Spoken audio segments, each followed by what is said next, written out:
This lecture is going to be about Jairus Grove's fantastic book called Savage Ecology. I'm only going to talk about one chapter, which is the chapter called War as a Form of Life.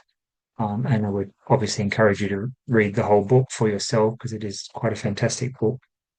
The essential point I want to make in this lecture, and which I think is Grove's main point anyway, is that we tend to think of war as an extreme disruption of normal everyday life.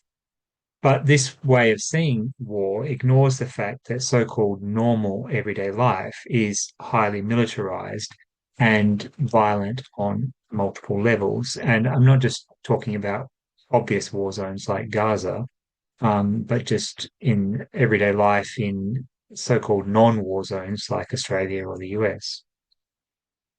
We also think of war as hostility between nations, but the reality today is that war is routinely waged between non-state actors.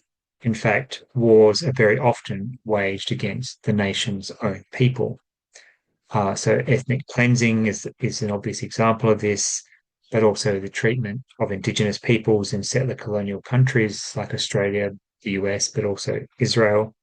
Um, Persecution of ethnic, religious, sexual, and other minorities is yet another example of war against one's own people. Then there is the war on drugs, the war on poverty, and so on. And we should not think of this as simply rhetoric, just a way of speaking about things, because these um, processes are highly militarized, especially in the US. The war on drugs, for example, was responsible for mass incarceration in the US. Incarceration rates have increased significantly since 1972, when the war was first declared, and tens of thousands of people are now in jail for relatively low-level crimes. Um, Grove is kind of asking us to go further than this and see not only is everyday life already highly militarized, but that it was itself formed by war. So war does not disrupt our existence, it shapes it. In a wealthy, peaceful country like Australia, this can be hard to see. So we need to dig beneath the surface, as it were. So let me give you a fairly brief example.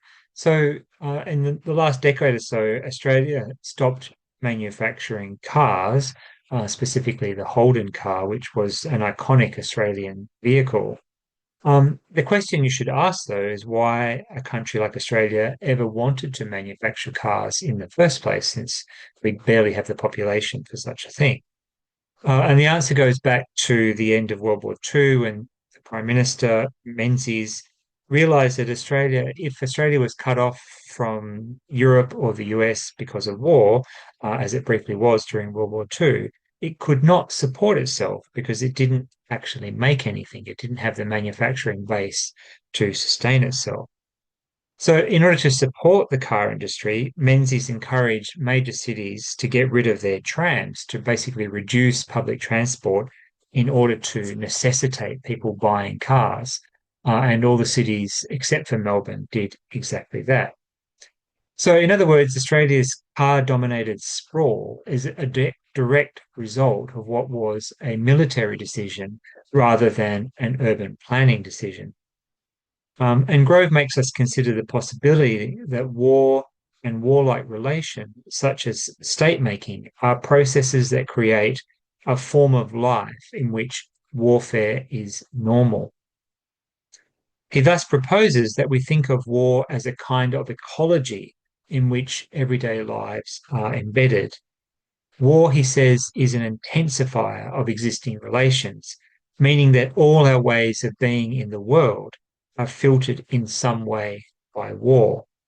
And you don't have to look too far to find examples of this. For example, the internet was essentially a military invention. It was funded by the military, as we all know. Likewise, plastic, computers, and so on were all sponsored by the military. He also argues that environmental destruction should be seen as war, and not just in a metaphorical sense, but literally. This means too that we have to factor processes of killing into our thinking about daily life. To what extent are our lives paid for by the blood of others?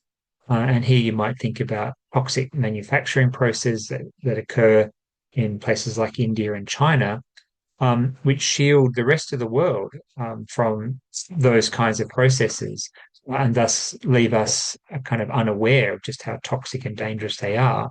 And thousands of people are affected by those toxins in India and China that we know very little about.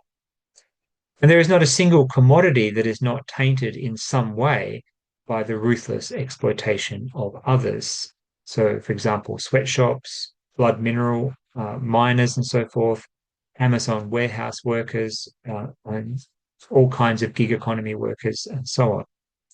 So, Grove is thus directing us to see the extent to which violence is central to the formation and sustenance of our lifestyles in Western first world countries. As he explains, in order to grasp this idea, we need new ways of thinking about complexity and causality, hence his idea of ecology. Ecologies do not directly cause things to happen, but they provide the conditions in which certain things can happen or become likely to happen. They sustain them. So we have an ecology that sustains violence and is sustained by violence. And one of the examples he gives is that an invading army doesn't cause black markets and sex work to flourish, and yet that is precisely what happens.